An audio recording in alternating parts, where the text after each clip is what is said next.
Assalamualaikum warahmatullahi wabarakatuh. Baik, di sini saya akan menerangkan tentang pemikiran filsafat pendidikan Ahmad Dahlan, kontribusi dan relevansinya. Di antara lainnya, di sini ada rumusan masalah, terus tujuan, kesimpulan dan saran. Isi dari rumusan masalahnya ini yaitu apa sih prinsip-prinsip dasar filsafat pendidikan Ahmad Dahlan dan bagaimana konsep pendidikan holistiknya. Yang kedua, apa kritik dan tanggapan yang muncul terhadap pemikiran filsafat pendidikan Ahmad Dahlan dalam konteks pendidikan saat ini. Yang ketiga, apa kontribusi Ahmad Dahlan terhadap pengembangan pendidikan. Tujuannya di sini dia menganalisis prinsip-prinsip dasar pemikiran filsafat pendidikan Ahmad Dahlan, terus mengeksplorasi pandangan Ahmad Dahlan mengenai interaksi antara pendidik, moralitas dan spiritualitas. Yang ketiga, menyajikan kritik dan tanggapan terhadap pemikiran pendidikan. Yang keempatnya, menilai kontribusi dan relevansinya pemikiran Ahmad Dahlan dalam konteks pendidikan.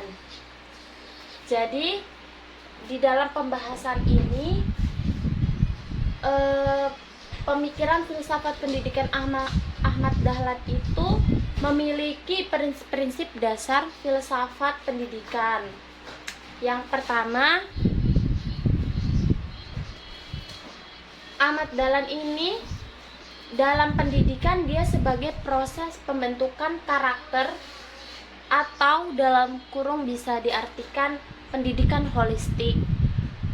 Dia juga bisa menjadi integrasi nilai-nilai agama dalam pendidikan.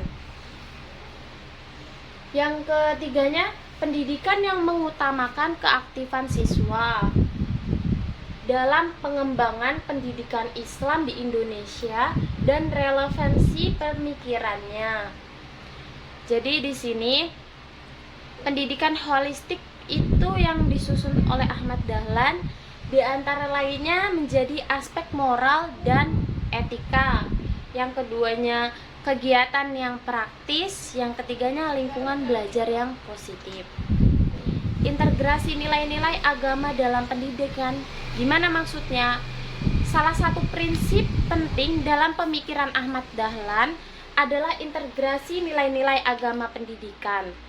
Dia berargumen bahwa pendidikan harus berlandaskan dengan ajaran Islam atau pada ajaran Islam.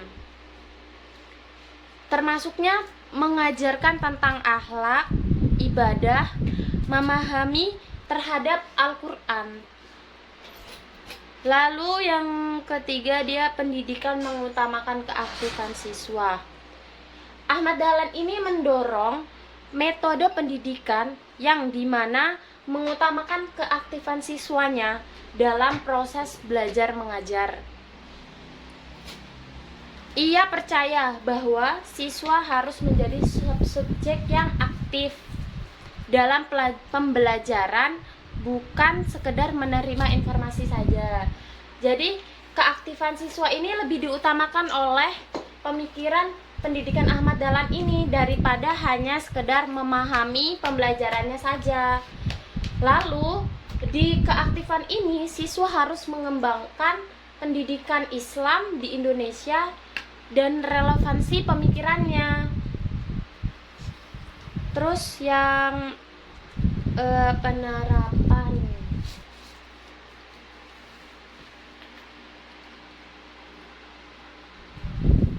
Terus yang pengembangan pendidikan Islam.